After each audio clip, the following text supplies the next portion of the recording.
the enlightened man is like the track of a bird in the sky.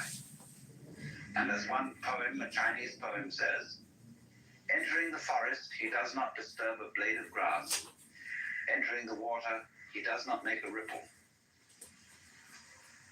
In other words, there is no sign about him to indicate that he is self-consciously religious.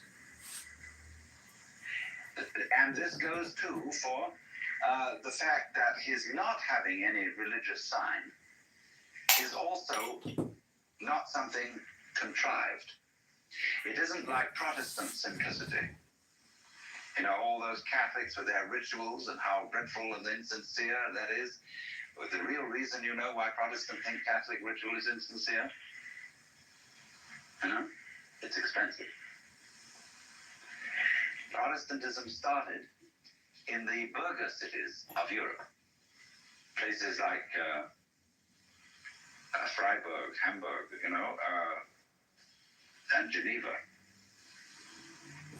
Because the merchant class, who were the foundation of the bourgeoisie, got annoyed because every time a saint's day came around, all their employees got a day off because it was a holy day and they had to attend Mass. There were so many of these nuisance holy days, and all these contributions that were assessed by the church, buying your way out of purgatory and saying Masses for the dead and so on and so forth, they found this not very economical. The priests were getting the money instead of the merchants. And so they decried as unbiblical and irreligious and wasteful all the finery of the Catholic religion and wanted something plain and simple. So it became, in course of time, a sign of being really religious, to avoid rituals and to avoid colorful clothing and splendor in churches and to be as ordinary as possible. But that is not yet the real religion of giving no sign of having a religion, because this simplicity and absence of ritual itself becomes a sign, a way of advertising how spiritual you are. So the completely bodhisattva type of person doesn't leave any track, either by being religious overtly or by being non-religious overtly. How will you be neither religious nor non-religious? See, that's the great test. How will you avoid that trap of being one or the other? It's like, are you a theist or are you an atheist? See, the theist is caught by God and the idea of God, the belief in God, but the atheist is equally caught. Because an atheist is very often an atheist because he cannot stand the idea that God is watching him all the time. That there is this constant all-seeing eye prying on your most private life. And that there's this, you know how when you're a child in school and you're writing something or doing arithmetic and the teacher walks around the class and looks over your shoulder. Nobody wants to be watched like that. Even someone who's good at writing or at arithmetic doesn't want somebody looking over their shoulder while they're doing it. It puts you off. It bugs you.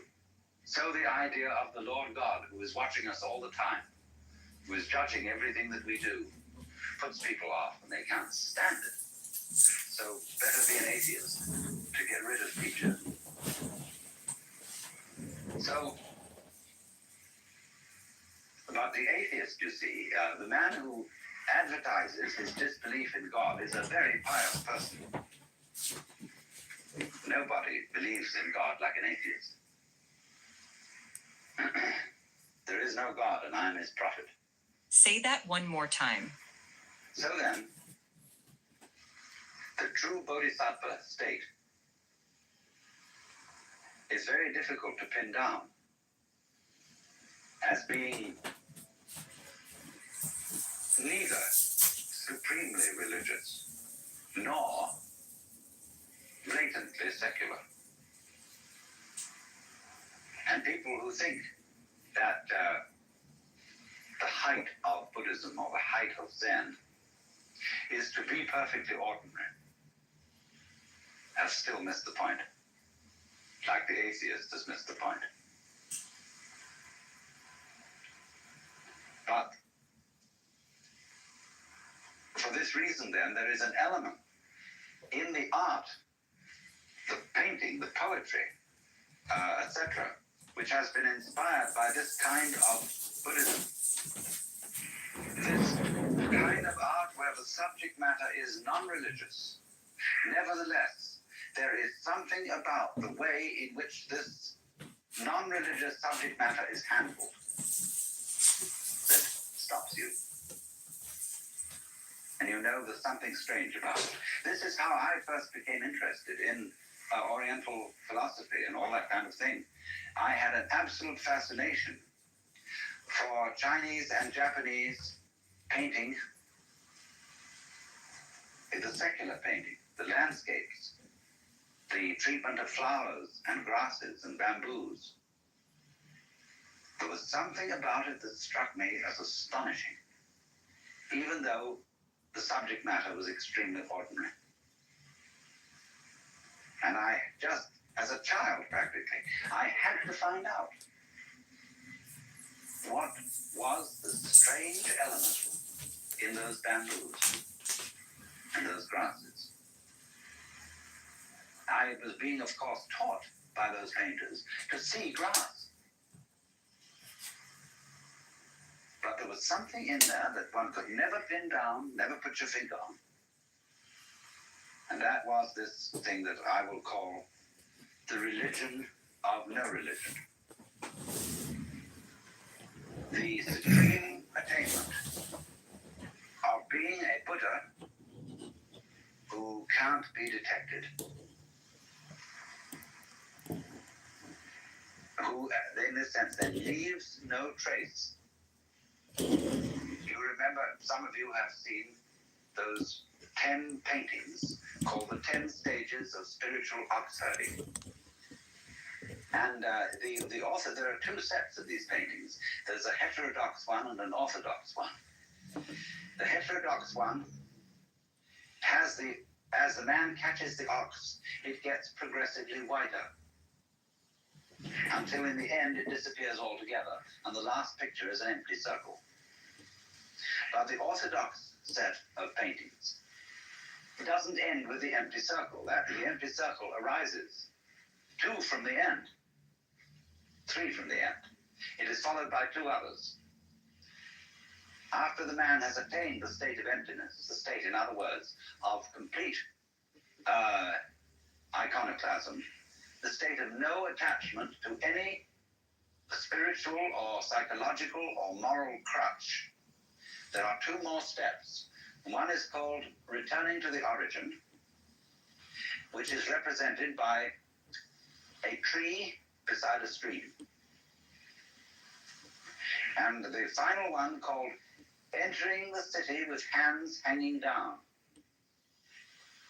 That means the hands giving a handout, as it were, giving bounty.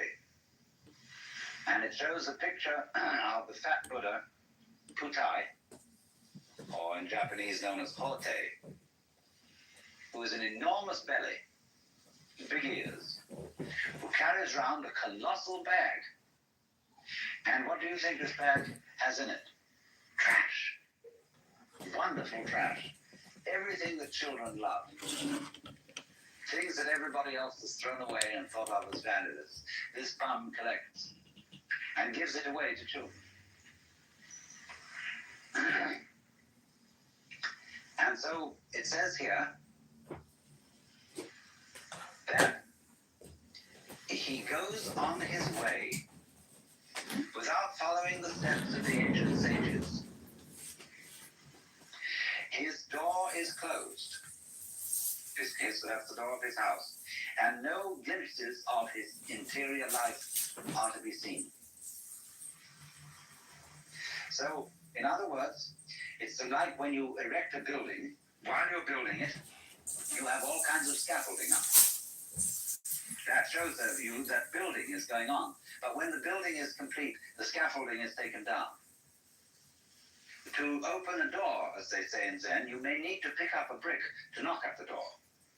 But when the door is open, you don't carry the brick inside. To cross the river, you need a boat. But when you've reached the other side, you don't pick up the boat and carry it.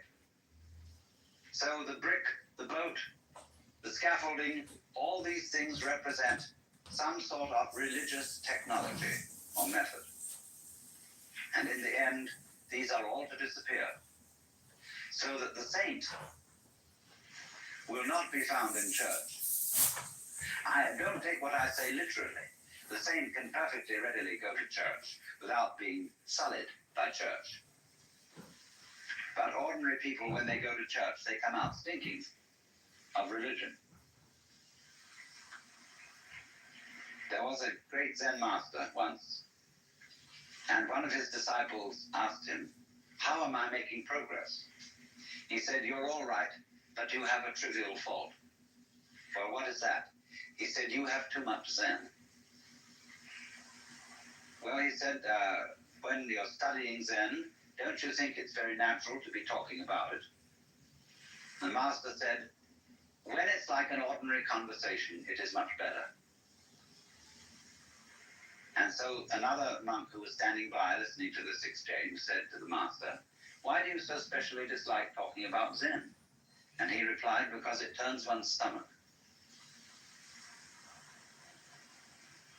So what did he mean when he said, when it's like an ordinary everyday conversation, it is somewhat better?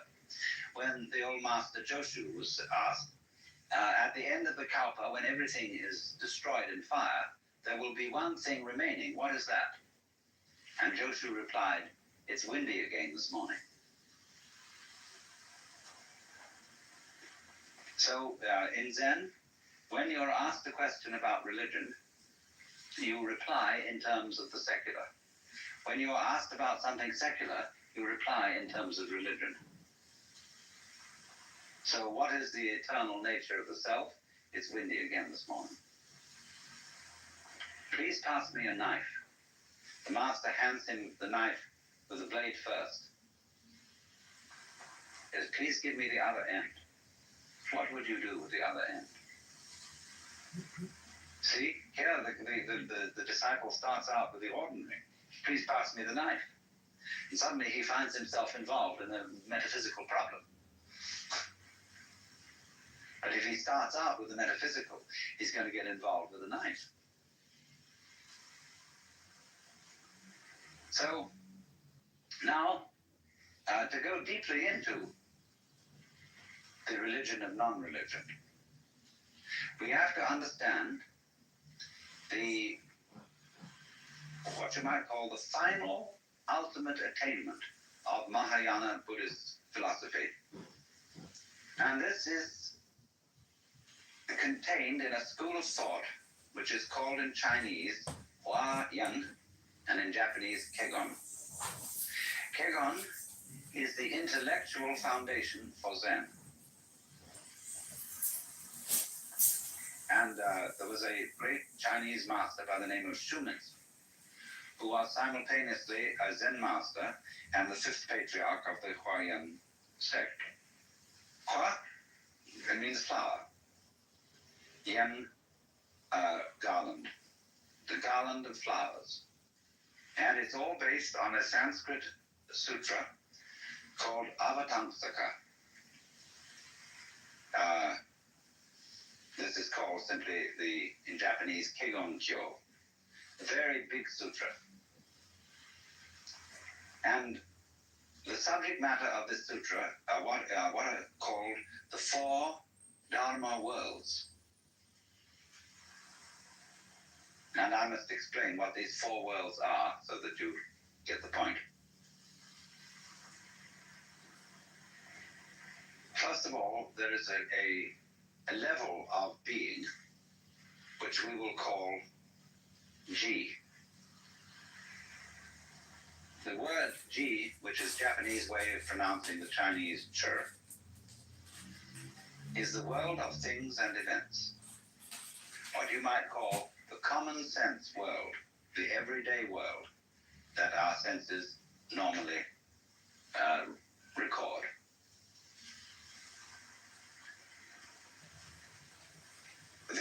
The word Ji character in Chinese has a multiplicity of meanings because it can mean a thing or an event.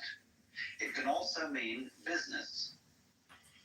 An affair, not in a love affair, but something in the way the French say les affaires, for business.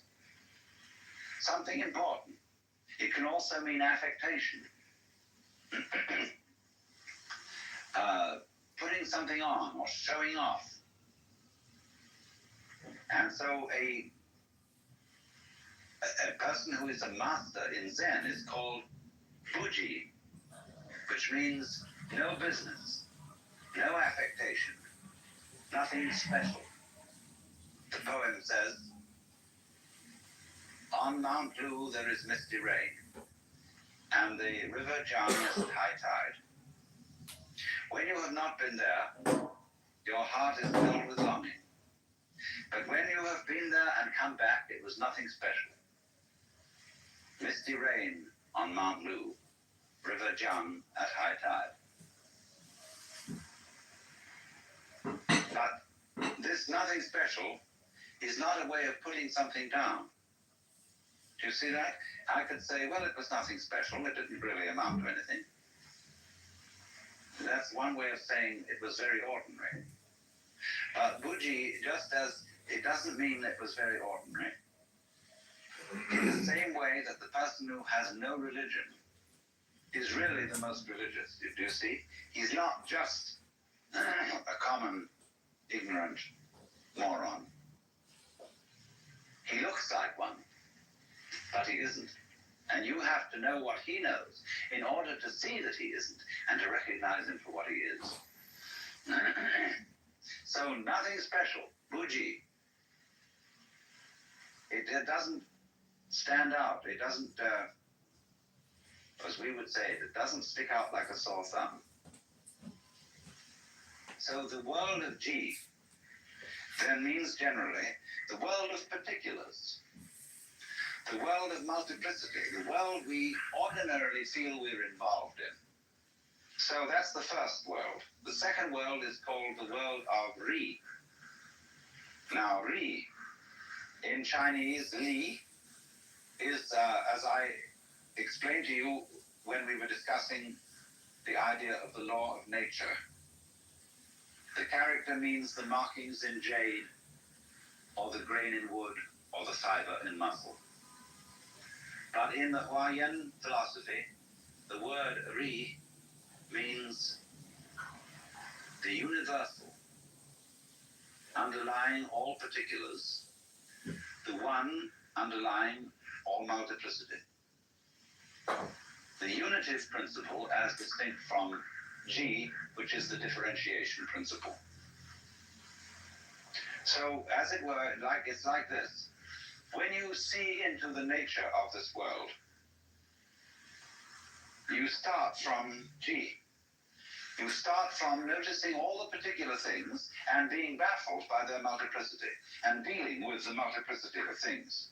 But as you go into this, you discover, as you understand things, what do you mean when you understand things? It means you become aware of their relationships to each other, and eventually you see the unity behind them. And it is as if the multiplicity of the world dissolved into unity. And so here you encounter a problem. I can see the world as a unity. I can see the world as a multiplicity. But how the devil am I going to put the two visions together? If I'm to be a practical success in business, in family life, and so on, I have to observe the world of particulars. It's particulars that matter. I have to know chalk from cheese. But if I become a saint, a monk, or a hermit, then or even perhaps a poet or an artist, I will forget about the practical matters and contemplate the unity, the secret meaning underlying all events. But then all those practical people are going to say to me, you're falling down on the job. You've escaped from life. Because they feel that the world of particulars is the real world. But the other guy says, no, your particulars are not real.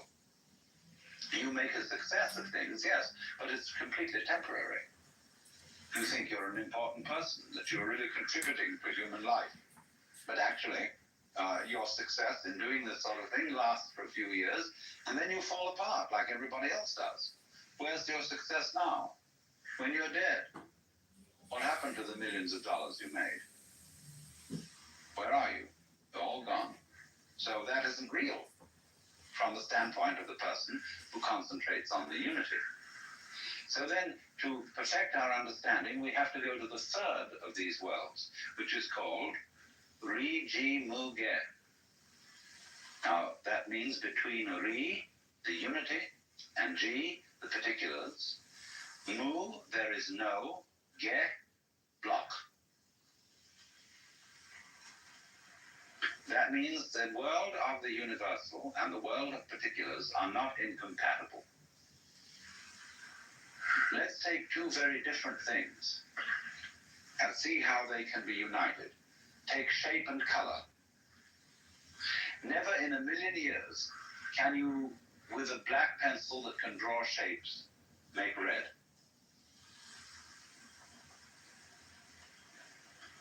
But if you have red, you can draw a circle. You can draw a red circle, even though the circle shape and the red color will never be the same. Yet red circle, they go beautifully together.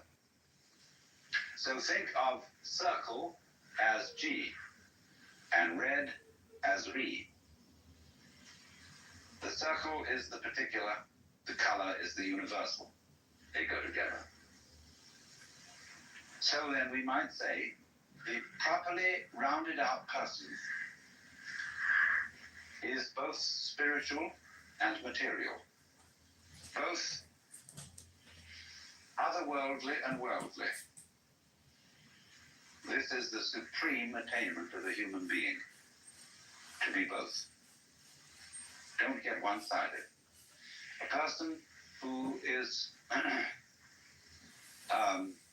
what you might call just a materialist